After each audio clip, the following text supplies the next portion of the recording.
अपने राजाओं के इस मामले में कई जोरदार किस्से हैं। एक जोधपुर के एक प्रधानमंत्री हुए थे, मुझे लगता है राजस्थान के उस समय के इतिहास के वो महानतम व्यक्ति थे, सर प्रताप। सर की उपाधि मिली भी थी, सर प्रताप प्रधानमंत्री थे जोधपुर के। 2-3 राजाओं के शासनकाल में प्रधानमंत्री रहे। राज परिवार के थे, राजा के अंकल लगते थे, किसी राजा के भाई लगते थे। शासन संभाला 2-3 के टाइम में। इनके लिए है कि ये बहुत ही एजुकेटेड, खुद पढ़े लिखे नहीं थे पर एजुकेशन को बढ़ावा देने वाले थे। आज भी जोधपुर में हर समाज के लिए अलग अलग स्कूल है। तो Sumer school, Umaid school, Pratap school, Chopasni school, hostel. मैं जोधपुर स्प्रिंग बोर्ड में जाता हूं, उसके ठीक पीछे कायम खानी समाज का हॉस्टल है। खूब सारे बच्चे आते रहते हैं वहां पर कोचिंग में। मैं एक दिन बाहर खड़ा था, बच्चे लो सर चलो चलो हमारे हॉस्टल पीछे ही है सर, पीछे चलते हैं, चाय पिलाते हैं आपको। मैं उनके साथ हॉस्टल चला गया। हॉस्टल के आगे लिखा हुआ था महाराजा उमेद कायम खानी छात्रावास। महाराजा उमेद कैसे? तो ये जमीन जो थी उमेद सिंह जी के टाइम में दी गई थी, ये बिल्डिंग उनके टाइम के अंदर बनी थी, इसलिए नाम ये रख दिया गया। मुझे लगा यार उस समय उन लोगों में इतनी दूरदर्शिता थी कि उनको लगा कि नहीं यार हॉस्टल नाम की भी कोई चीज होनी चाहिए। ये सब सर प्रताप का असर था। राजा भले ही कोई रहा हो पर वो सर प्रताप ही थे करवाने वाले। आज भी जोधपुर हाई कोर्ट में सर प्रताप की मूर्ति लगी हुई है। न्याय का देवता माना जाता उस आदमी को, बेहद न्यायप्रिय व्यक्ति थे सर प्रताप। सर की उपाधि मिली उनको अंग्रेजों की तरफ से, वर्ल्ड वॉर में लड़ने के लिए गए थे, खूब अच्छे थे। 2-3 बातें। ये तो इसको अब जोधपुरी कोट पैंट ये फेमस करने वाले सर प्रताप ही थे। सबसे पहले उन्होंने ये पहनने शुरू किए थे सर प्रताप। पर उससे पहले मैं और बताऊं, एक कपड़े और जो कभी आपने देखे हो कि क्या कहते हैं उसको, जो एक पैंट होती है बैलून पैंट टाइप की, जो एकदम पैरों में चिपकी हुई होती है, ऊपर से थोड़ी थोड़ी ढीली होती है, क्या नाम लेते हैं उसका, ब्रिटिश जिसको बोलते हैं। पहले रॉयल परिधान हुआ करता था। होता क्या था कि वो जो बैलून पैंट टाइप वाली थी, जो ऊपर से थोड़ी थोड़ी खुली हुई और नीचे एकदम चिपकी हुई सी रहती थी, वो घुड़सवारों की ड्रेस हुआ करती थी। घोड़े पर बैठते थे वो ड्रेस पहना करते थे। बाद में बीच में शादियों में खूब दिखती थी। आजकल तो बैंड बाजे वाले पहनते हैं सारे। सर प्रताप एक बार लंदन गए हुए थे और कहा जाता है कि उनके कपड़े खो गए थे, जहाज के अंदर ही कपड़े रह गए थे और कोई कपड़े थे नहीं, वो बस घुड़सवारी वाली ड्रेस ही उनके पास में बची थी। इसलिए दूसरे दिन जब समारोह में गए, कोई फंक्शन था, राजा रानी के उधर फंक्शन होते रहते, इनको बुलाया जाता तो ये लोग जाया करते थे वहां। तो उसके अंदर वो ब्रिटिश पहन के गए थे और लोगों ने खूब तारीफें की, अरे गया क्या शानदार लग रहे हो। हालांकि सर प्रताप बड़े हो, शर्म से गए थे कि यार ढंग के कपड़े ही नहीं है, क्या पहन के जाऊं। एक बार आप जब एक्सपेरिमेंट करते हो ना तो हिट हो जाते हैं। सर प्रताप का वो एक्सपेरिमेंट भी बड़ा हिट हुआ और सर प्रताप की वो ब्रिटिश पूरी दुनिया के अंदर जानी गई। बाकी लोगों ने उसको पहनना शुरू किया और भारत के अंदर तो फैशन बन गई थी। या जोधपुरी कोट पैंट, कहते ये उसी आदमी का शुरू किया। मुझे लगता है वो बंदा फैशन डिजाइनर था इस मामले।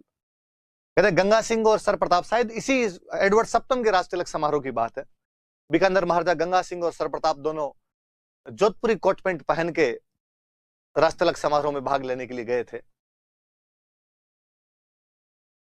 उस समय लोग देखने के लिए आए थे कि यार किन्हीं 2 पुरुषों की ड्रेस बहुत अच्छी है। दुनिया में अक्सर ये माना जाता था कि ये कपड़ों का फैशन महिलाओं का होता है, पुरुष का इससे क्या कामकाज। महिलाओं को सजना संवरना, कपड़े पहनना, ये सब उनका है। पहली बार लोगों ने देखा था कि पुरुषों पे भी कपड़े फबते हैं और पुरुष भी उनमें अच्छे लगते हैं और सजते हैं।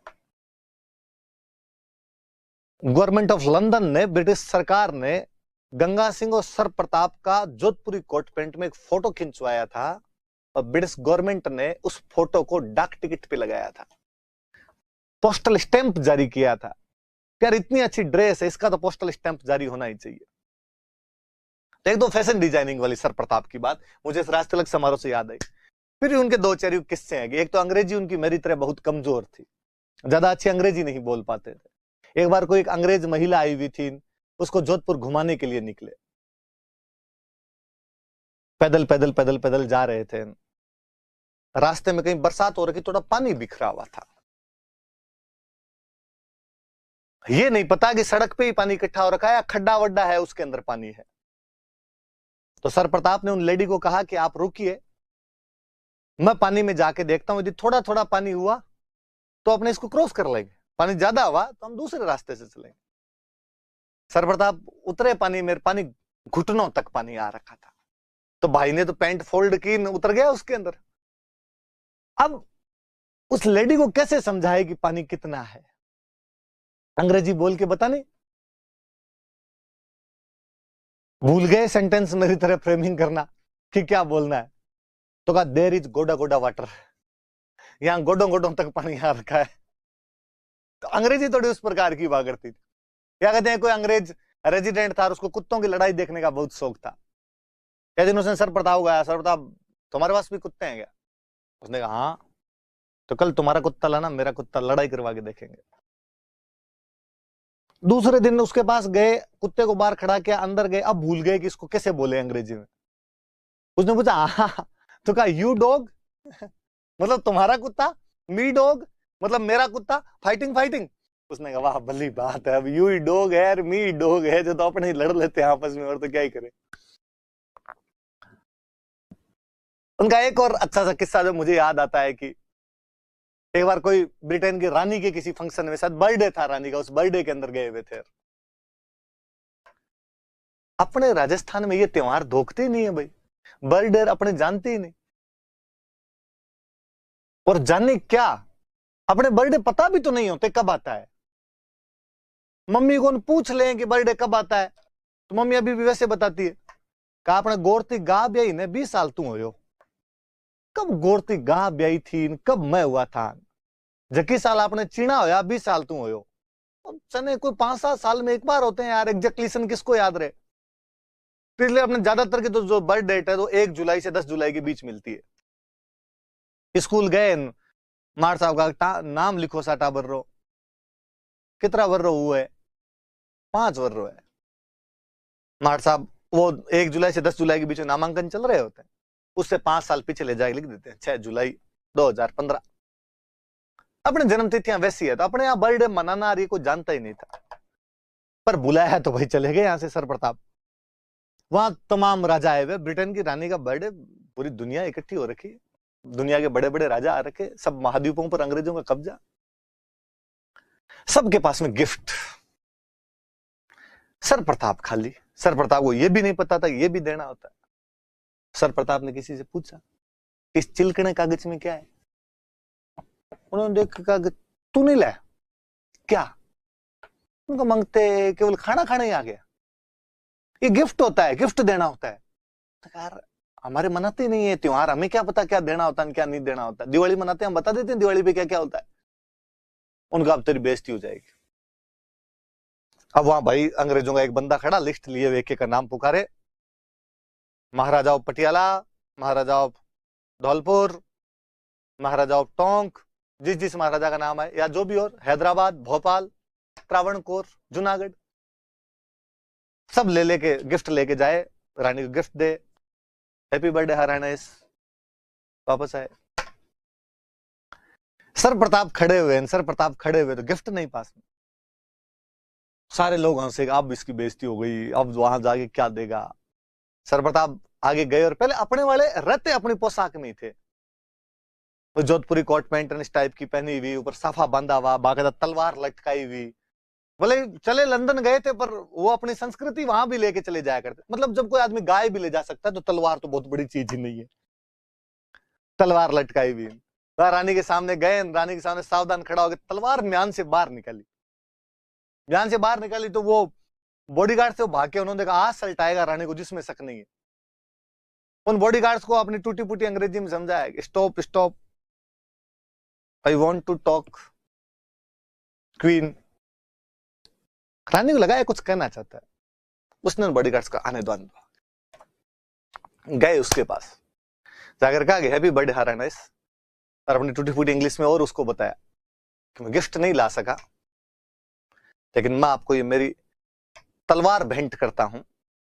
तलवार उनके हाथों में दी और कहा, अपना यूं गर्दन झुकाई उनके सामने और कहा कि सर प्रताप अपना सर तुम्हें भेंट करता है, और कोई गिफ्ट था नहीं। यदि ब्रिटिश एम्पायर को कभी भी आवश्यकता पड़े तो सर प्रताप तुम्हारे लिए सर कटाने के लिए तैयार रहेगा। और रानी क्या खुश हुई। रानी को लगा यार ये जिन्हें मरने की कस्में भी उनके उधर नहीं हुआ करती थी, अपने ये चांद तारे तोड़ लाऊंगा। वो प्रैक्टिकल होते हैं, उनको भाई तारे कैसे तोड़ लेगा, तू कैसे जा सकता है ऊपर, कैसे तोड़ सकता है। अपने लड़कियां पूछती नहीं है कि भाई कैसे, थोड़ा ज्यादा हो रहा है, देख चांद तारे नहीं टूट सकते, साइंस नाम की भी कोई चीज होती है। रानी बड़ी खुश हुई, उसको ये डायलॉग पहली बार सुनने को मिला। कहते हैं उस दिन शाम को जब खाने का प्रोग्राम था, डिनर का जब प्रोग्राम था, तो रानी ने कहा कि मेरे पास सर प्रताप बैठेंगे। रानी दिन में इंप्रेस थी। मुझे कई बार लगता है कि गंगा सिंह ने सिक्कों पर विक्टोरिया एम्प्रेस नहीं लिखवाया था, विक्टोरिया इंप्रेस लिखवाया था, कि विक्टोरिया हमसे इंप्रेस हो गई है। और वाकई विक्टोरिया इंप्रेस ही थी उनसे। सर प्रताप को अपने सबसे पास में बिठाया। सर प्रताप बैठे, खाना नहीं खाया जाए, वो कांटे छुरी वाला जो खाना था वो खाना नहीं खाया जाए। थोड़ी देर में जैसे तैसे करे खा खुआ के कहा भाई दाप गए अपने, टूटे थे नहीं, ठीक है रे छोड़ो रे। जब वाह दाप गए, हाथों हाथ सर्वेंट पास में खड़ा था, वेटर पास में खड़ा था। एक लाया कटोरी, उसमें गर्म पानी, उसमें नींबू। अपने को आज दिन तक नहीं समझ में आया कि होटल वाले गर्म पानी नींबू क्यों देते हैं। सर प्रताप को उस टाइम तो कैसे ही समझ में आता। ला के रखा, सर प्रताप ने कटोरी का हाथ लगाया, कटोरी पानी गर्म दिखा, उन्होंने कहा वेरी गुड। कहते समझदार लोग ये गोरे बापड़े भले, इनको पता है हमारे यहाँ ठंड पड़ती है, हाथों के चीकनास लग जाए, मुंह के अंदर खाते हैं तो घी वगैरह जम जाए, इसलिए ये लेके आए कि भाई यदि कोई चिकनास जैसी चीज भी आपने खाई है तो ऊपर ये पानी पी लो। नींबू और लाएं, हाजमा सही रहे। निचोड़ा नींबू उसके अंदर है, पानी पी लिया। पानी पिया तो आसपास वाले सब लोग हंसे, अरे इसको तो यही नहीं पता कि ये पानी पीने का नहीं होता है, ये पानी हाथ धोने का होता है। पर जब आसपास वाले हंसे तो रानी को बहुत बुरा लगा। रानी ने हाथों हाथ अपना बाउल मंगाया, नींबू निचोड़ा और वो पानी पी लिया। अब वहां बैठे तमाम राजा अपने बाउल में अपना नींबू निचोड़ रहे थे और उसका पानी पी रहे थे। तो अपने राजाओं के खूब किस्से हैं कि जब लंदन जाते तो कई खटके हो जाया करते थे जी इनके। माधो सिंह वाला छोटा किस्सा है, पर आप आओ तब देखना ही। सर प्रताप के बारे में और कई जानकारियां जहां से भी आपको मिले, पढ़ना। बहुत भले व्यक्ति थे सर प्रताप, मतलब दूरदर्शी आदमी था। राजस्थान का दुर्भाग्य है कि गंगा सिंह और सर प्रताप उस समय के दो सर्वाधिक दूरदर्शी व्यक्ति थे और दोनों का निधन आजादी से पहले हो गया था। यदि आजादी के बाद रहते तो शायद राजस्थान भारत के अंदर और अच्छी भूमिका निभा पाता।